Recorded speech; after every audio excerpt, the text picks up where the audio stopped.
Pues estamos en cita con la historia, cita con don Pedro Fernández Barbadillo y cita con don Fernando Prado Pardo. Don Fernando, lo primero, muy buenas tardes. Muy buenas tardes. Así que don Fernando Prado Pardo, nuestro invitado de hoy, descendiente directo de Cristóbal Colón. Sí. ¿Usted fue uno de los autores de la búsqueda del resto de Miguel de Cervantes? No, fui el autor de todo el proyecto. El autor de todo el proyecto. Y por eso fue condecorado con la encomienda de Alfonso X el Sabio. Así es, me puso el ministro delante del presidente de gobierno el año pasado. Bueno, además es usted autor de varios libros. Ajá. Y experto en este tipo de cuestiones. Historia militar y genealogía. Historia militar y genealogía. Y además, si no me equivoco, en breve va a dar una conferencia. Bueno, en mayo, en el Ateneo, el 4 de mayo doy una conferencia de la segunda parte de los vikingos en España, que es la Groenlandia, el destino de la Groenlandia vikinga. Bueno, pues mejor experto, don Fernando, no hemos podido tener hoy aquí. Bueno, hay mejores. Hay que decirle que don Pedro Fernández Barbadillo me ha cambiado el tema del programa de hoy, que lo dejaremos para la próxima semana, que es el pucheazo del 36. Pues ha sido imponderables. Así que el libro que se prepublicó, esto es un trabalenguas, prepublicó El Mundo el domingo pasado, pues ha tenido tantísimo éxito que los autores pues son demandados pues para dar conferencias, que dar todo tipo de entrevistas y posiblemente la próxima semana los tengamos aquí. A ver si hay suerte y podemos traerlo, porque es un tema que está apasionando a nuestra audiencia. Bueno, claro, yo creo que es un tema bastante desconocido, don Pedro, el tema de los vikingos en España. Pues sí, cuando pensamos en los vikingos en España, pues solemos pensar en las suecas, estas, en Alfredo Landa persiguiendo suecas. Pues venido ya. Creo que algunas veces tenía éxito el caballero. Pero los vikingos, hay que decirlo, que estuvieron en España. Vaya, ¿y está llamando a algún vikingo? ¿Algún vikingo para hoy?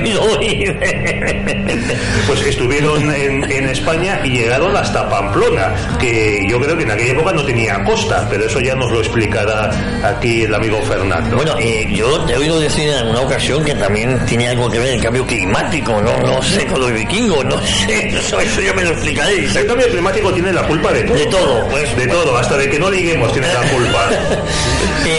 ¿Cuándo llegan los vikingos a España? Bueno, vamos a ver, primero la era vikinga, lo que se llama la era vikinga, empieza, se suele fechar en el verano del 793, cuando se produce el saqueo de una abadía en una isla inglesa, la isla de Holy Island, la abadía de Lindisfarne, en el reino de Northumbria, que es la costa oriental de la Gran Bretaña, o sea, la costa que queda más cerca de Escandinavia, y dura hasta el año 1100 aproximadamente.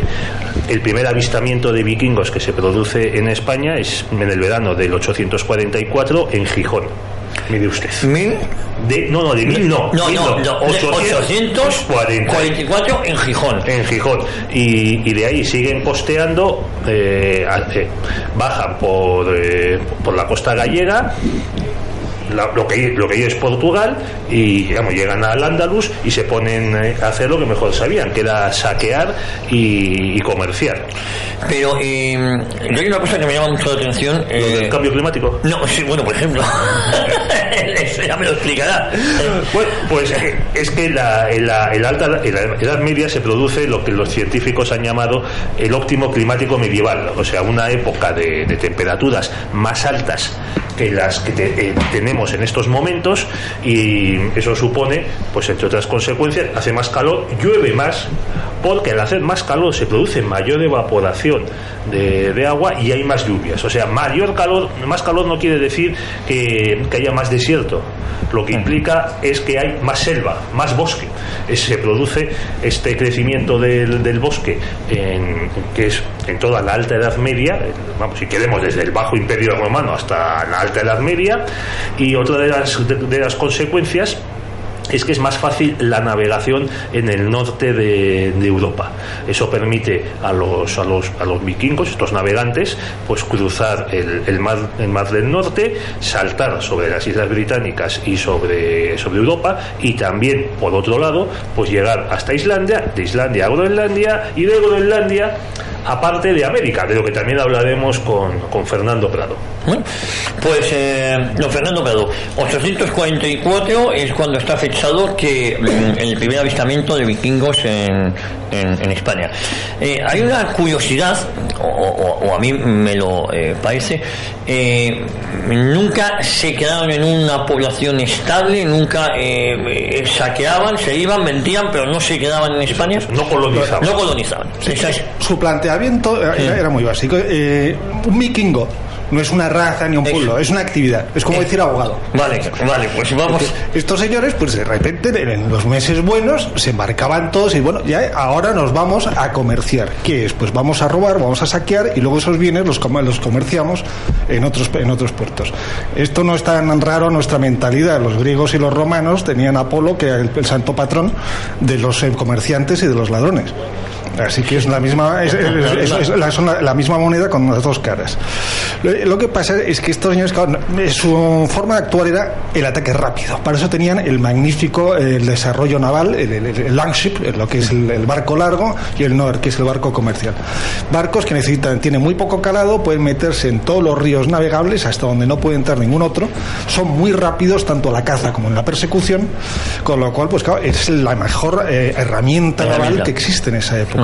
Por otro lado, pues sí, también son colonos y de hecho van a colonizar las Hébridas, todo el norte de Escocia, lo que llamarán las Catanes, las Shetland, las Feroe, Islandia, que es un error de comercialización, la isla de hielo, y por eso Eric el Rojo llamará Groenlandia a la tierra que él ha descubierto, la isla verde, la tierra verde. Sí.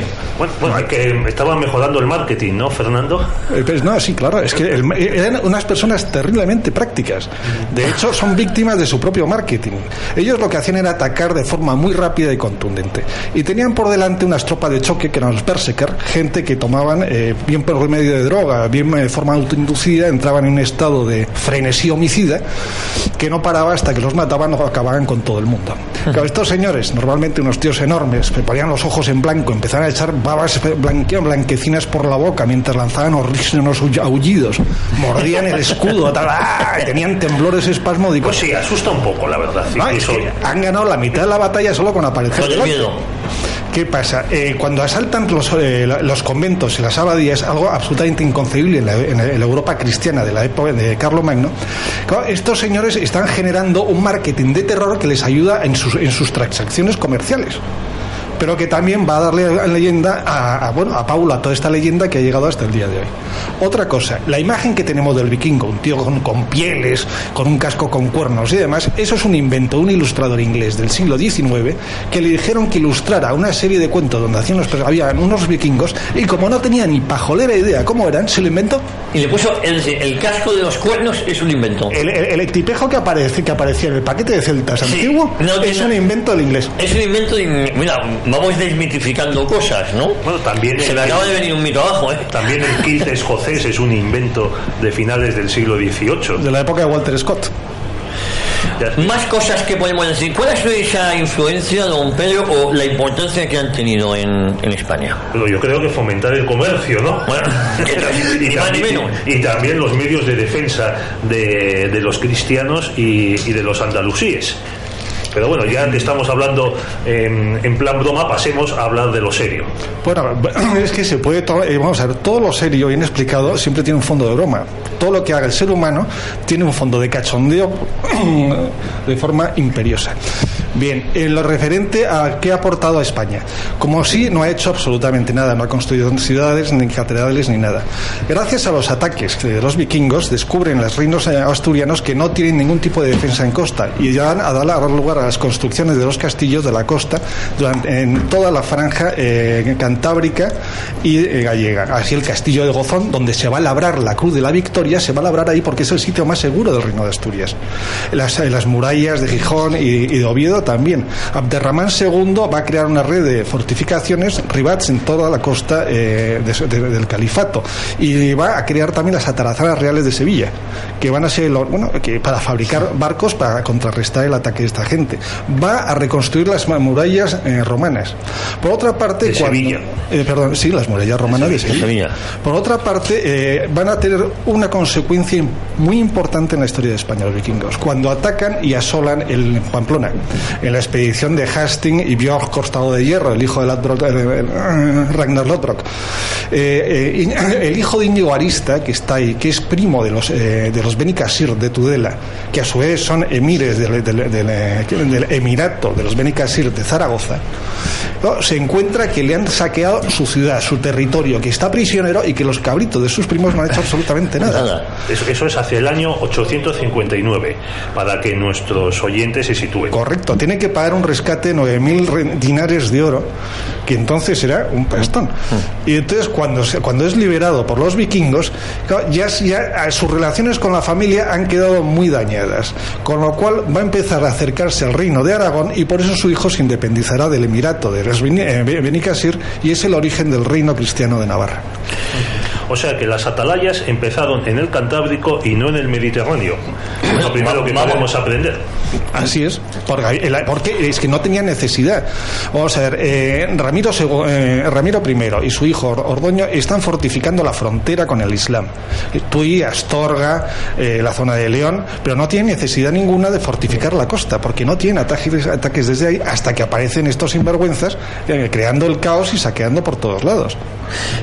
Comentabas antes que colonizaron determinadas zonas de Escocia, Irlanda, pero ¿en España les interesó en algún momento? En un momento dado, es en el año 868, hay una gran expedición que precisamente coincide con la minoría de edad del rey Ramiro, y entonces ahí hay unas tensiones nobiliarias que dan lugar a unos conflictos muy divertidos entre los obispos de Santiago, y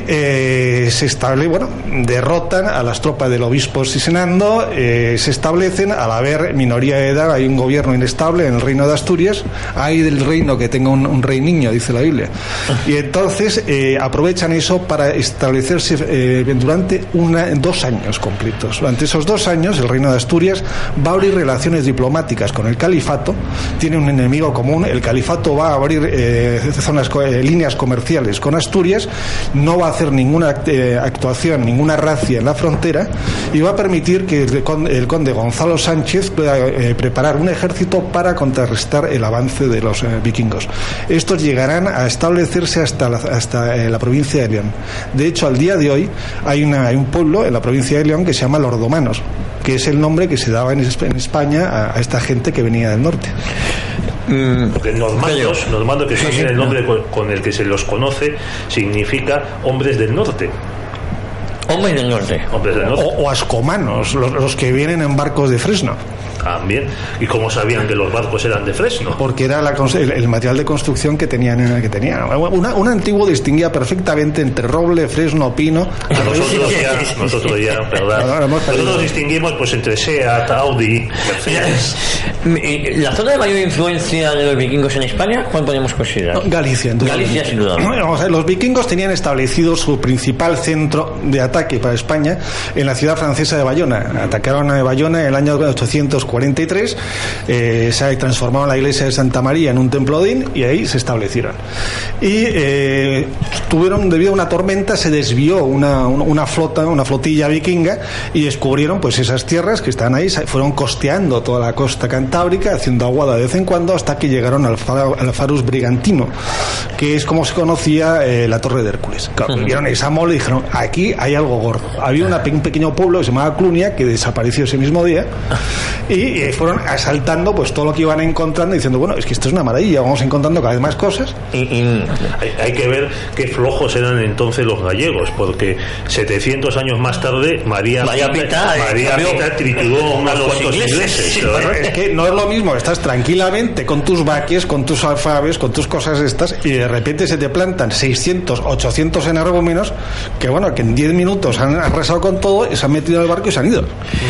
¿Hacían esclavos, prisioneros que se llamaban? ¿O no Prisioneras. Sí, bueno, sí, pero las prisioneras, hay un documento muy gracioso precisamente durante la ocupación de estos 2 años en Galicia, en que han echado mano a la hija de cierto comerciante, y entonces está el acuerdo para la devolución previo rescate de esta señorita, que tiene que estar intacta. Como es un bien comercial, no tiene que ser deteriorado, con lo cual los vikingos no les gustaba deteriorar la mercancía porque bajaba el valor. Eso de la violación per se tal, es otra de las leyendas que gustaban ellos de fomentar para evitarse trabajo. Oye, aquí nuestro amigo don Fernando Prado Pardo nos está desmontando muchos mitos que tenemos sobre los vikingos, ¿no? Bueno, vuelvo a decir, son víctimas de su propio marketing. Vale. Yo que veraneo en la zona de Villa García, y hay una aldea próxima que se llama Catoira, que se hace un festival vikingo. El desembarco de Catoira. ¿Es cierto que estuvieron en Catoira? Estuvieron en Catoira. El primer el primer desembarco fue a Helado, luego en toda la comarca de la Chantada. Sí, la Chantada. Que es el solar de la familia Taboada. Sí, lo arrasaron completamente, solo quedó pues Castro Capital, que está defendido por unos hermanos Erice, y bueno, fue de las primeras zonas que asaltaron. Pero es que todo lo que era la Ría de Arosa era la zona de entrada natural para esta gente. Ellos venían de fiordos, y básicamente las rías son fiordos. Sí. Yo que uno de los paisajes que más me han impresionado han sido los fiordos noruegos. Es que es el mismo tipo de entrada y de erosión debido a la glaciación que hay en Galicia. Lo único, ahí son grandes desfiladeros, ¿no? Que dan al mar, distinto, pero bueno, efectivamente en la forma es muy similar a las rías gallegas, ¿no? Es muy similar, y esta es una gente que están acostumbrados a ese medio pues duro, o sea, acostumbrados a la mar, además que tenían, pues como he comentado antes, unos navíos que eran lo mejor que había en su época y que podían entrar en todas partes. Unos navíos muy frágiles, la verdad, muy pequeños. ¿Con qué medidas podían tener? Bueno, vamos a ver, ahora mismo ahí están lo que han aparecido los grandes barcos de los reyes utilizados en enterramiento, algo muy raro que solo hacían con los reyes. Y, como las pirámides. Bueno, no, es que tenemos la imagen de una película de Antonio Banderas que se basa precisamente en el texto de Inzfalán, que es el que los vikingos se les quema en el barco. Eso lo harían en lo que llamaban los varegos, los vikingos de origen sueco que establecieron los reinos en Rusia, el reino de Kiev y Novgorod, porque había mucho árbol y hacían un barco malo y quemaban al señorito en el barco. Un landscape, un barco de guerra y estaban hechos de roble, eran un trabajo brutal, una técnica brutal, eran valiosísimos y no te lo cargabas así como así. No lo quemaban, ¿no? Por mucho que hubiese muerto uno de esos. Excepto, claro, que había un gran rey, el caso de Harald Hardrade, que tenía pues el gran dragón que tenía 45 bancos, que podría llevar pues unos 250, 300 guerreros, y claro, eso ya era un barco de grandes dimensiones. Eran barcos a vela, pero también siempre se ha visto que son con remos, son los propios guerreros los que remaban. Claro, por eso a la hora en persecución y en huida eran los más rápidos, porque no dependían solo del viento, luego también tenían el impulso del remo que ayudaba al viento, o bien en caso de falta de viento lo suplía. Oye, ¿os parece que vayamos a publicidad? Volvemos de inmediato hablando de los vikingos en España en El Cita con la Historia en Radio Ya. Fichtes, limpieza de moquetas, tapicerías y todo tipo de pavimentos. Fichtes, especialistas en recuperación y rehabilitación de suelos. Teléfono 91 870 4696. Para más información de Fichtes, info@fichtes.com. Gurtubay es más que una inmobiliaria. Es su solución para cualquier intermediación inmobiliaria, compra, venta, gestión y alquiler de su vivienda. Ejecutamos un completo plan de acción que le permitirá vender mejor en el menor tiempo posible. Gestionamos su oferta, defendemos sus intereses y si lo necesita, le buscamos financiación. Gurtubay Soluciones Inmobiliarias, 91 882 29 69 o info@gurtubay.online. No hay nada como disfrutar de la buena mesa.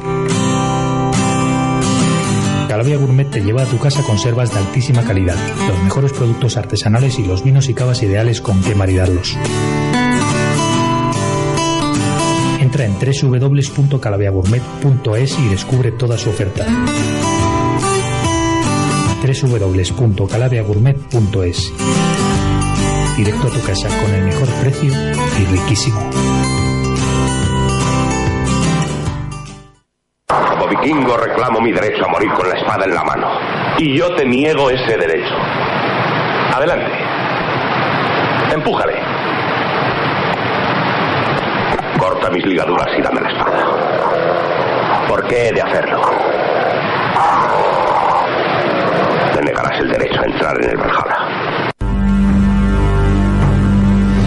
Bueno, esto es la película de Kirk Douglas de Tony Curtis que... de 1958. 1958, que Fernando Prado me comentaba que ha hecho mucho daño. Bueno, la película es entretenidísima y el cine tiene que entretener. Pero claro, no se ajusta. Aquí vemos a unos vikingos, o sea, que utilizan hachas de doble hoja, cosa que jamás se ha utilizado en combate porque es lo menos práctico que hay. O sea, saltando de remo en remo, de semejante estupidez, lo haría este señor que era un atleta y un acróbata, pero el otro, nada. Y luego, pues todos los estereotipos del ilustrador inglés: el casco con cuernos, vestirse con pieles. Los vikingos no se vestían nunca con pieles, excepto los berserker, porque era un distintivo de su categoría de berserker. Es que viene de la palabra bear inglés, shirt, camisa. Que es que ellos tenían piel de oso, ellos venían, su fuerza les venía de la furia del oso. Pero los demás usaban telas, se peinaban todos los días, se lavaban una vez a la semana. Ahí en la crónica de Arundel de John de Wallingford dice pues textualmente que claro, que esta gente que se baña todas las semanas, que se peina todos los días, pues claro, esa es una competencia desleal, porque las mujeres sajonas de Inglaterra pues inmediatamente se pierden y se van con estos señores que no hay manera. Bueno, esta película, que es muy entretenida, no se ajusta en nada a la verdad. Coge todos los tópicos que vienen por culpa del ilustrador este inglés. Y la película número 13, el guerrero número 13, el guerrero número 13 es una mezcla de todo también. Vamos a ver, aparecen vikingos con un casco de gladiador romano, de Retavia. Luego, pues, los malos son los vendos, que los vendos es un pueblo que está en el sur de Dinamarca. El actual rey de Dinamarca es rey de los daneses y de los vendos. El actual. Porque es que estos estaban situados en la zona sureste de Dinamarca. Y claro, los tipos son los mismos. ¿Qué pasa? Hay una serie de golpes magníficos. Leí ahí que veo a mi padre, ahí que veo a mi madre. Poner el vello de punta. Pero no se ajusta tampoco a tampoco. ¿Cuál es el origen exacto de los vikingos? ¿De dónde? ¿Dinamarca, Noruega, Suecia, países nórdicos en general? Los vikingos, ya te he dicho antes, es una profesión, no es un pueblo. No es un pueblo. Son los pueblos nórdicos, están establecidos ahí, hay varias migraciones en el siglo III a.C., pues hay unas migraciones que van a dar lugar a esa corriente bárbara que luego Cayo Mario va a detener en combate en los Alpes y desintegrando esas tribus. Luego habrá una segunda gran migración, que son los godos, que vienen del interior de Suecia, de la Uppland, no de la isla de Gotland, y que dará lugar a los ostrogodos y a los visigodos, que a su vez van a poblar en la zona de Sajonia, Alemania, Frisia, Holanda, Bélgica, lo que les va a dar un tronco lingüístico común y también un panteón común, aunque con diferente nombre. Wotan y Odín es lo mismo, pero uno está en Alemania y esto está en los países nórdicos. Entonces son en el siglo IX, con Harald I, el de los hermosos cabellos, el peludo le llamaban, hasta que fue el primer rey de Noruega. A partir de ahí le llamaron el de los hermosos cabellos. Qué casualidad. No, casualidad no, es que sería un genio espantoso. Y aparte que había hecho promesa de no cortarse el pelo ni peinarse hasta no unificar Noruega, tardó 10 años. Entonces este fue el creador de la unificación de Noruega. En la zona de Dinamarca será es Harald Diente Azul, que unifica. El que da nombre al Bluetooth. Exacto, es que de ahí viene el Bluetooth. Y entonces es de ahí viene el nombre. El aparato viene de otro. Bueno, el aparato de otro sitio, pero se bautizó con ese nombre por Harald. Es que es el creador de la casa de Helgen, que es el origen de la casa real de Dinamarca y de Noruega. Entonces está muy es la casa más antigua de Europa, ¿no? Posiblemente. bueno, si cogemos la descendencia de la familia real española, que viene del duque de Cantabria, casado con una hija de ¿cómo se llama el de la Reconquista? Que ahora mismo no caigo. Pelayo. Se me ha ido a Santo Cielo de repente. Sí. Pues estamos más o menos a la par. Yo creía que el linaje de Pelayo se había extinguido con el oso que mató a Fabila. Eso es lo que decían. Lo que pasa es que nunca se supo quién molestó a quién, si Fabila o el oso Fabila, ¿no? Ahí estaba la duda. Oye, hay otra curiosidad que me gustaría que nos comentaras. Antes de preguntarte por vamos directamente a... Nos han dicho al principio del programa que eran grandes comerciantes. ¿Hay restos de sus obras en España? Pues sí, pues mira, la pieza más hermosa que hay, más bonita, está en la Catedral de León, en el museo. ¿En la Catedral de León? En la Catedral de León. No es que llegasen hasta León, es que la pieza llegó a León. A León, vale. Pero no llegaron los vikingos. No, los vikingos llegaron a Pamplona, como nos ha explicado Fernando, pero ya a León les debía de pillar bastante lejos. A Orihuela, a Montserrat, se metieron por el Ter, se metían hasta la despensa si podían. Sí, vamos, encontraban por ahí un cauce y venga, vamos a subirlo, a ver hasta dónde llegamos. Saquearon Béjar. Te trajeron Béjar también. También. Después de saquear Sevilla, la vuelta, por no perder el tiempo, le metieron por el Tajo y llegaron hasta Béjar. ¿Y qué es exactamente lo que hay? Bueno, pues lo que hay está en el Museo de San Isidoro de la Catedral de León, y es lo que se llama el idolillo escandinavo, que es una pieza cilíndrica que no se sabe muy bien lo que representa ni para qué sirve, que para que la gente, que nuestros oyentes lo entiendan, es como una especie de caja de tabaco cilíndrica. Por supuesto no había tabaco, pero es de ese estilo, es de la segunda mitad del siglo X. Y esa que es muy pequeñita, que se puede ver cuando se visita el museo. También se puede ver, por ejemplo, las arquetas a las que los franceses, otros saqueadores con no tan buena fama, arrancaron las piezas de oro que tenían. Bueno, pues ahí está. Y la verdad que es una preciosidad. Pero ya digo que era pequeñita. Bueno, grandes comerciantes, y eso es todo lo que ha quedado de de su artesanía en España. Correcto. Grandes comerciantes. Así es. Llegaron hasta Bizancio, ¿no? Bueno, claro, tenían establecimiento en Bizancio y en Bagdad. Date cuenta de cuando los que llegan, los que se expanden por el Atlántico van a ser sobre todo noruegos y daneses, pero hacia el este van a ir suecos y daneses. Van a crear los reinos de Novgorod y de Kiev, y entonces van a encontrar ahí a los eslavos, que hay cantidad de ellos, están por ahí libremente, y dicen, bueno, esto es como ganado, y entonces los cogen y después de intentar saquear Constantinopla, cosa que fracasan debido a las magníficas murallas que tiene, deciden comerciar con ellos. ¿Y qué es lo que producen? Esclavos. Tiene esclavos a patadas, además un aspecto bárbaro, que son los eslavos. Y Bizancio compra esclavos. Y luego, bajando un poco más, se establecen en Bagdad, donde abren una oficina comercial.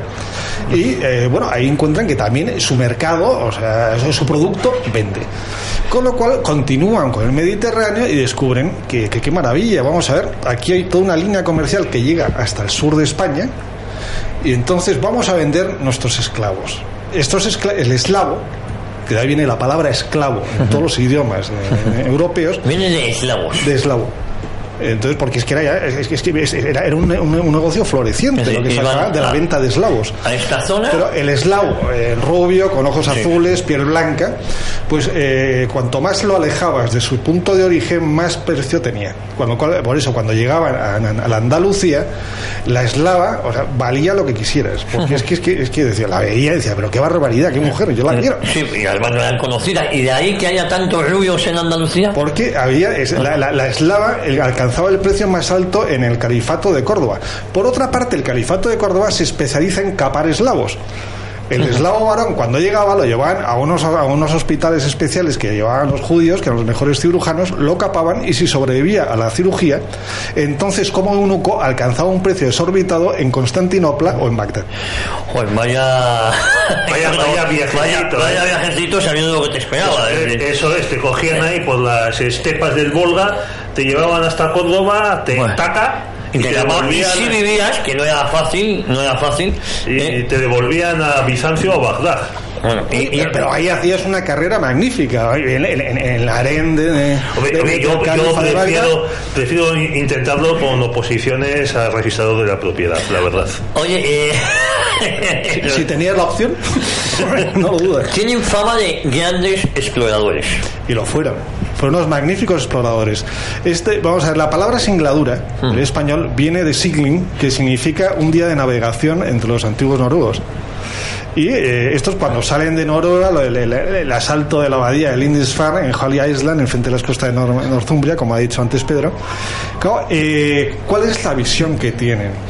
Nosotros, lo que es Alcuino, el consejero de Carlomagno, inscribió hasta 5 cartas por el escándalo que supuso el asalto de esta abadía. Pero ellos, cuando volvieron, su historia sería algo así como, mira, más allá del mar del oeste, tras varios singlings, hay una gente rarísima que habita una casa enorme de piedra que la han llenado de tesoros. Esta gente no se defiende, no tiene armas y no tiene mujeres. Bueno, vamos para allá, vamos todos como locos. Y se van a dedicar a saquear todos los templos que van a encontrar en la isla de Man, en las costas irlandesas. Van a crear reino en la costa irlandesa, el reino de Belfast. Son los fundadores de la ciudad de Dublín. Y por supuesto van a poblar pues las Feroe, las Hébridas, las Setlas. Claro, esas islas sí las colonizan, por llamarlo completamente. Y también el norte de Escocia, en concreto los condados de Ross, Caithness y otro más. De hecho, Macbeth, el fementido Macbeth de las obras de Shakespeare, combatió contra esta gente. Bueno, y vuelven entonces, pues al volver a España, ¿cómo se sabe que llegaron, Fernando? Bueno, porque están los testimonios de las crónicas cristianas y de las crónicas musulmanas, pero excavaciones, por ejemplo, no sé, restos ellos como tales no. Yo una vez, hace muchos años, un amigo mío se casó con una hija de Alo de Cedeira, encantadora, su familia propietaria del Pazo de Ortigueira, y entonces el Pazo está pues como al principio de una loma, en una ladera que da a la mar. Bueno, mirándolo es que me chocó muchísimo, porque Eric el Rojo, cuando se instala en Groenlandia, se va a quedar con una finca que es la que más le gusta, que va a llamar Bratalit. Bratalit en el antiguo noruego significa ladera empinada, porque desde la mar lo que es su finca es una ladera que sube hasta arriba. El pazo se llama Brandaliz, fonéticamente es muy parecido a Bratalit. Y la situación geográfica es muy semejante. Entonces, claro, hay cosas que te chocan, pero no hay un resto arqueológico claro que se pueda demostrar. O sea, son todo lo que tenemos testimonios de crónicas. Hay testimonios, los testimonios hay a patadas. Están todas las crónicas y luego, como has dicho, cantidad de autores árabes que son mucho más prolíficos en detalles y en obra. Bueno, también tenemos esta famosa invocación que cantaban los monjes de los monasterios saqueados. De Normanorum liberanos domine. ¿Sí? Otro producto, pues sencillamente, del marketing excesivo por parte de esta gente. Otra cosa, hay más excursión, hay una expedición muy divertida por las consecuencias que tuvo, que fue la de Olaf Haraldsson en el año 1014. Este señor, pues bueno, saqueó Praga, Tui, y cuando estaba ya aprobando para Lisboa, tuvo una revelación del propio Dios. Dijo que tenía que volverse a Noruega, donde tenía una misión muy señalada para él. Y entonces, claro, hombre, pues bueno, pues una visión de estas, pues yo, lo que me digan. Y yo me di vuelta, pero era un profesional. Así que volvió a saquear todos los pueblos por donde había pasado antes. Llegó a Bayona, la saqueó, a pesar de que era un centro vikingo, saqueó toda la costa e invernó en el ducado de Normandía, que era de Roberto I, antes latinizado Rollon, y antes Horolf, hijo del Harald de Mor y hermano de Rangwell, Harald las Orcadas. Entonces ahí encontró al pretendiente expulsado del trono de Inglaterra, de Mercia y Wessex, y entonces dijo, bueno, ya está, yo me declaro vasallo tuyo, además me voy a bautizar cristiano y voy a defender tu causa. Este estaba encantado. Pues la verdad le tocó la lotería al pretendiente. No le tocó la lotería porque Olafo llegó ahí y en nombre de su señorito arrasó con toda Inglaterra, tanto de un lado como de otro, y dejó tal nombre a este señor que no se atrevió a poner los pies en Inglaterra nunca más. Pero cuando llegó a Noruega se encontró que él, como descendiente de Harald de los hermosos cabellos, pues tenía opción al trono de Noruega, y su tropa estaban todos como locos diciendo: el señorito es un genio, lo hemos pasado como locos, tenemos un cargamento de plata que no nos cabe en los barcos y no hemos tenido prácticamente bajos. Y pasó a ser rey e impuso el cristianismo a sangre y fuego en Noruega, y por eso lo hicieron santo, es San Olaf. Bueno, hay que reconocer que eso sí fueron unas oposiciones. Bueno, por eso lo mataron, porque intentó pasarse de la raya e intentó también cristianizar Suecia, y ya no gustó. Ahí no pasó. Lo mataron en batalla. Fernando, tú que eres descendiente directo de Cristóbal Colón, se dice que los vikingos llegaron, fueron los primeros que pisaron América. Primer europeo.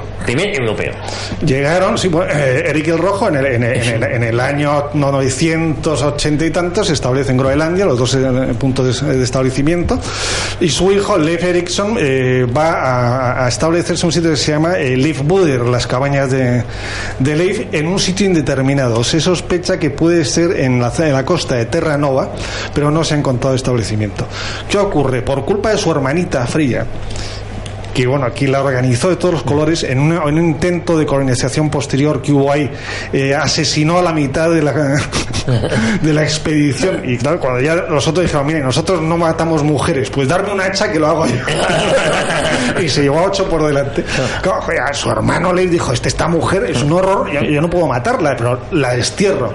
Y desde entonces no se van a establecer jamás en América.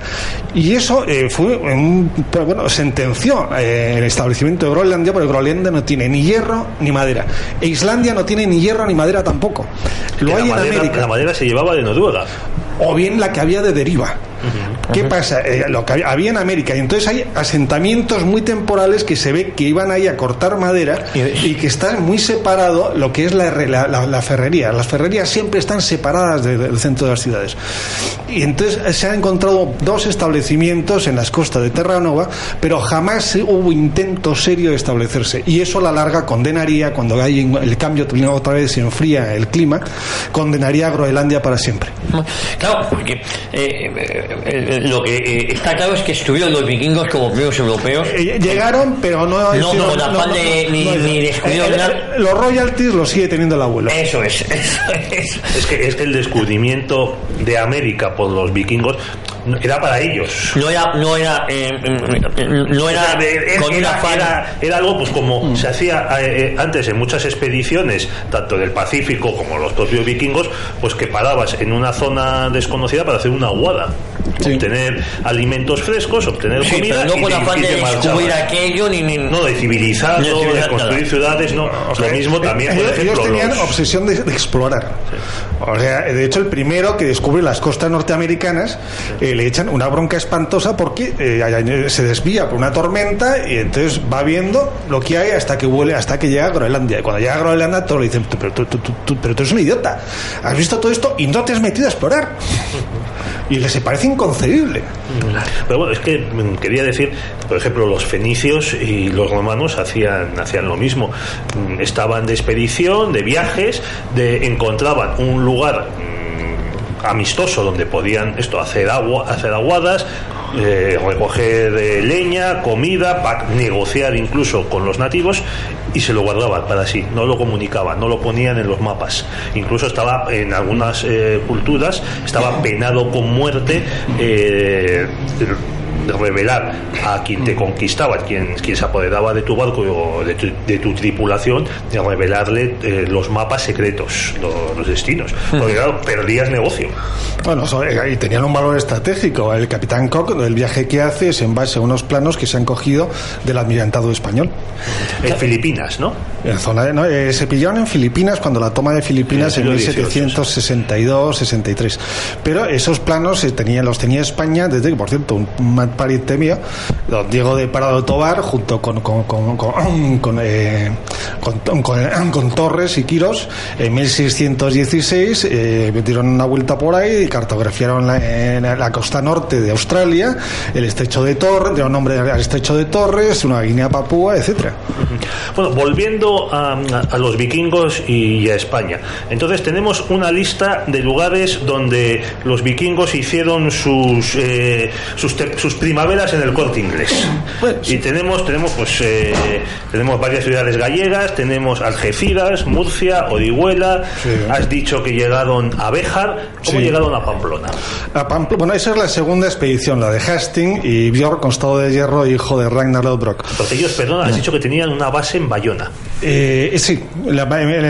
Esta base estaba abierta a todo el mundo, a todos los vikingos. El vikingo se establecía en sitios estratégicos. Tenían que ser bien en islas, porque se están aislados, protegidos por la mar, son fácilmente defendibles y fácilmente evacuables para ellos que vivían de sus barcos. Además, permíteme, Fernando, añadir que en esa época los europeos cristianos, los descendientes del Imperio Romano y la mezcla con los pueblos germánicos, tenían muy pocos medios de navegación.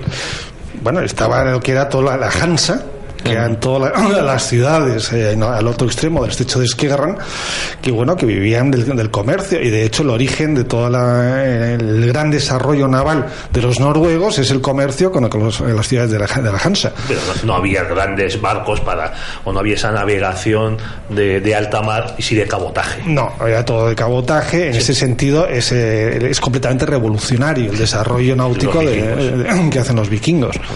Oye, bueno, entonces volviendo a Pamplona. Bueno, pues estos se dan una vuelta enorme, saquean Algeciras, parte de la costa de Marruecos, las Baleares, Orihuela, como has dicho muy bien, y entonces también se meten por el río Ter, saquean ahí unos cuantos monasterios, hacen invernada en la Camarga, donde también aprovechan para saquear Nimes, Arles, saquean un par de saquean Génova, la ciudad de Luna también, y entonces, oye, pero les cabía a todos los barcos. Bueno, pues se apañaba.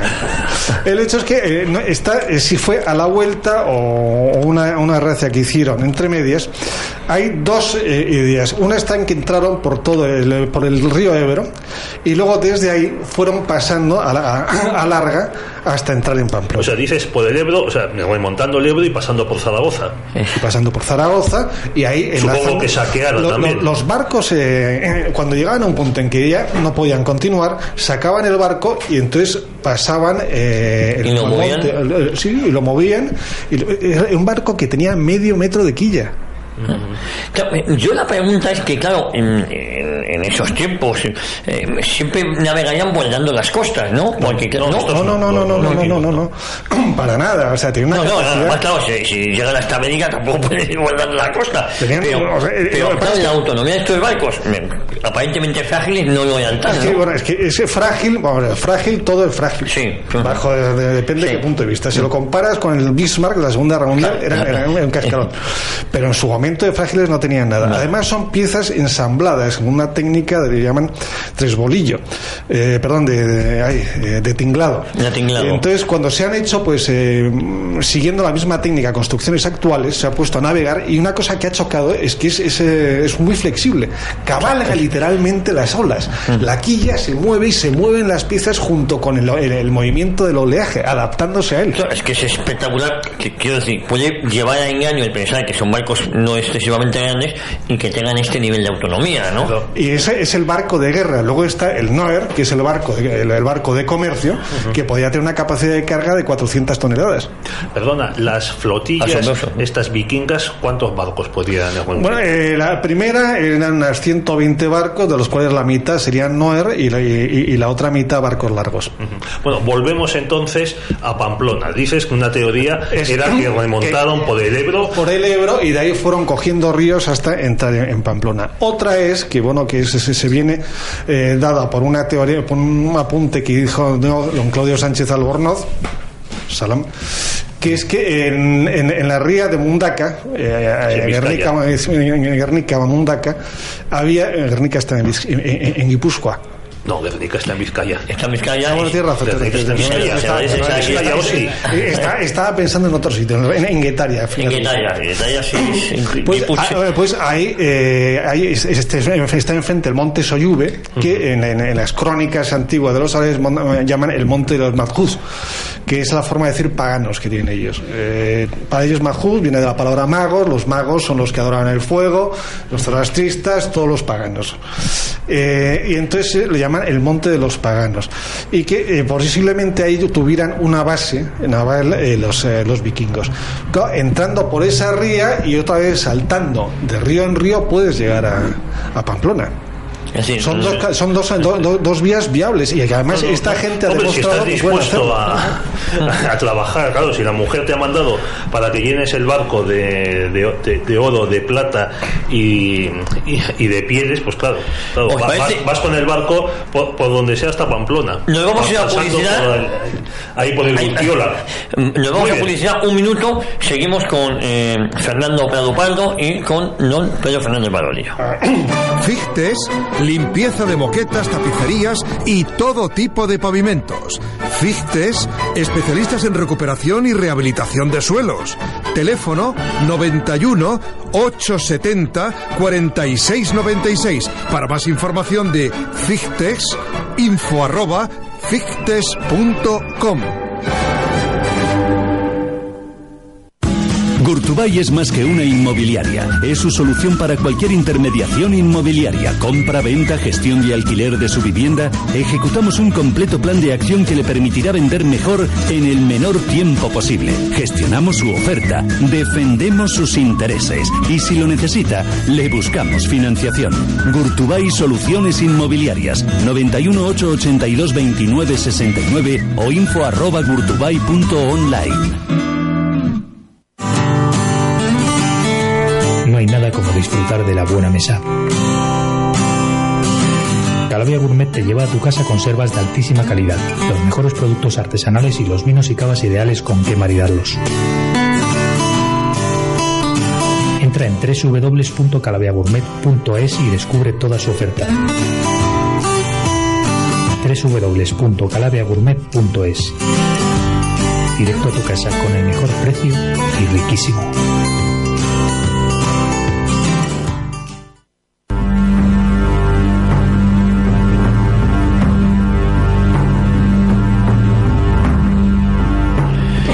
Estamos de vuelta hablando de los vikingos en España y en general de los vikingos, porque como bien nos ha dicho, y esta vez lo voy a decir bien,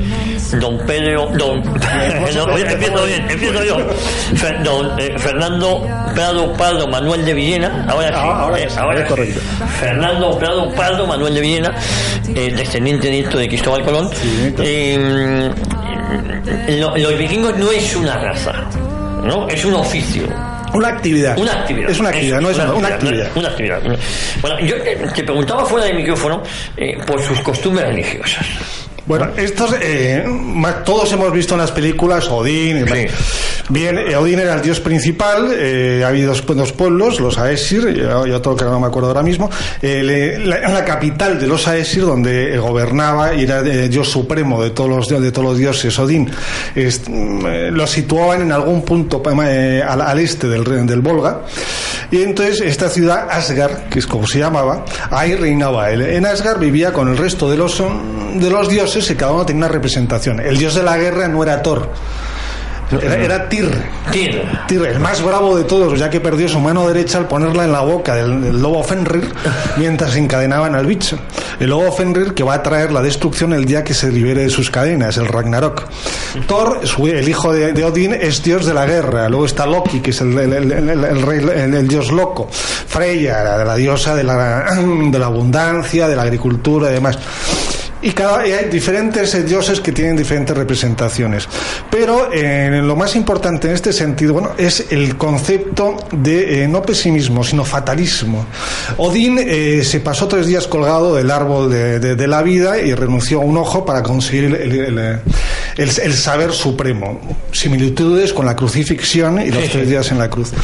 Y a partir de ahí ya tiene los 2 cuervos en sus hombros, cada uno tiene su nombre, y que le hablan del presente y del futuro, y él conoce el futuro y lo que va a pasar.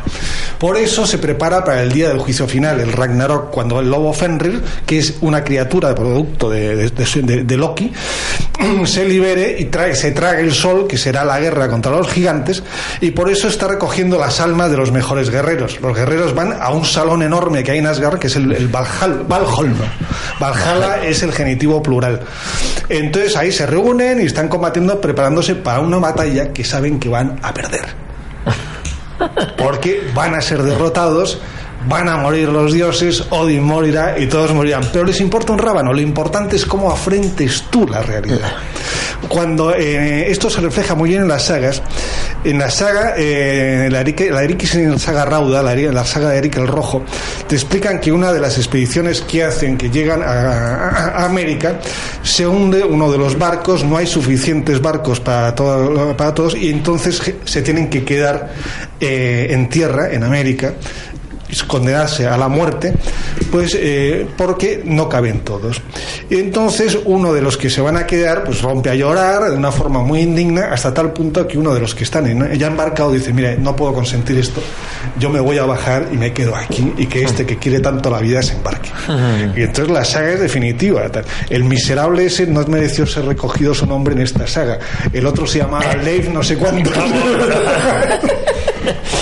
Oye, pero te quiero decir que me parece especialmente curioso, ¿no? El árabe tiene ese sentido fatalista, sí, el mektub, está escrito, Dios dirá, tal.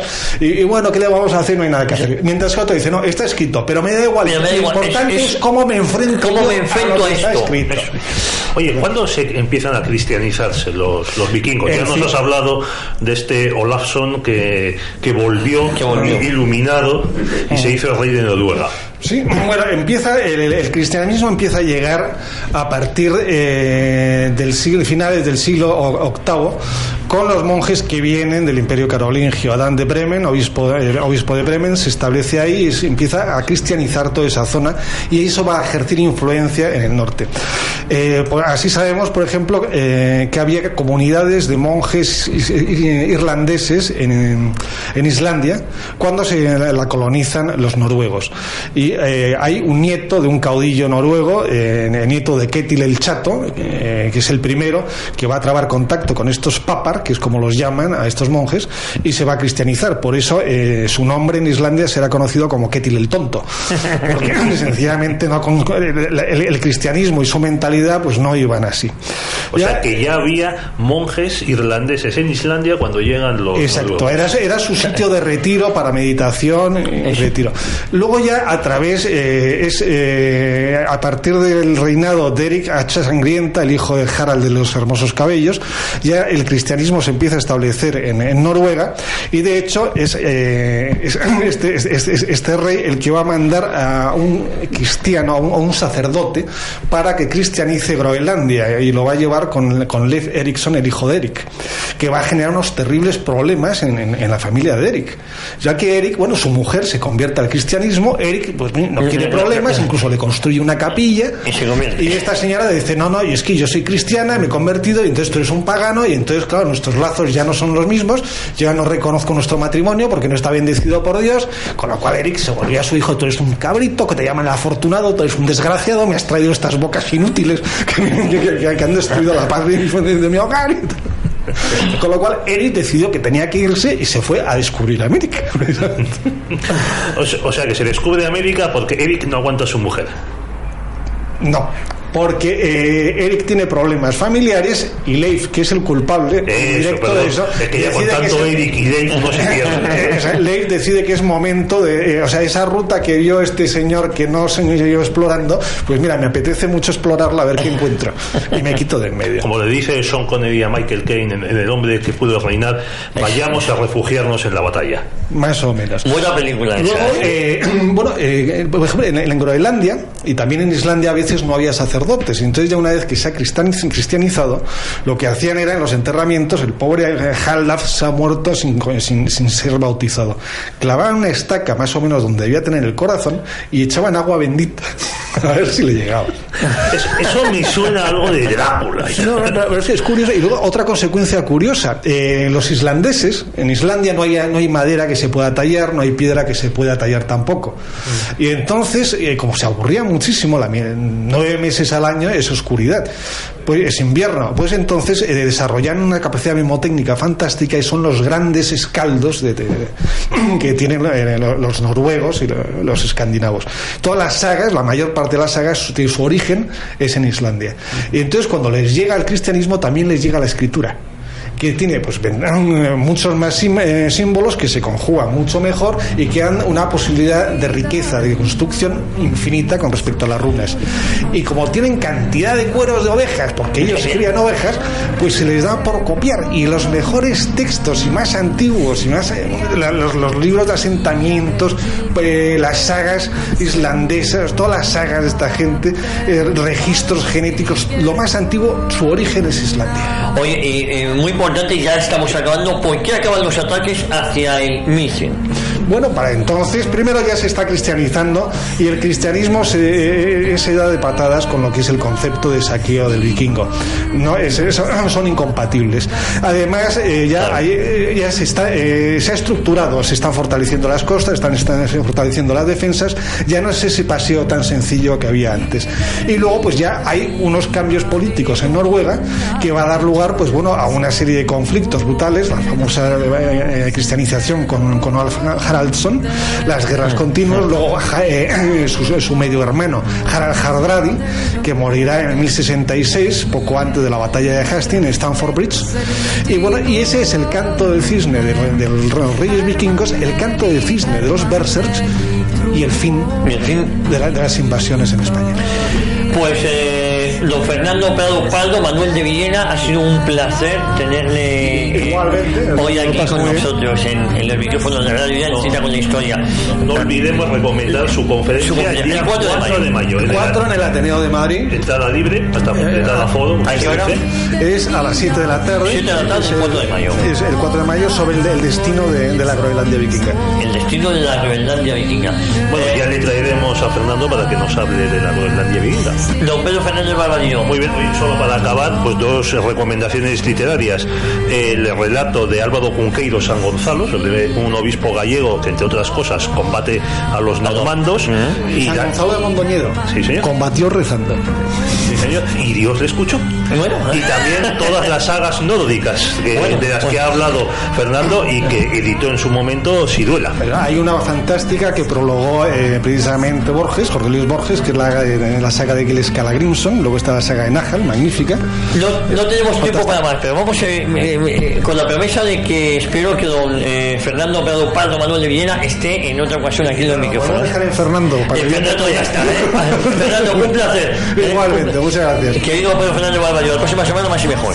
Esperemos que sea así. Y a todos ustedes, muchísimas gracias por estar ahí. Nosotros volvemos la semana que viene en Cita con la Historia, Cita en Radio Ya.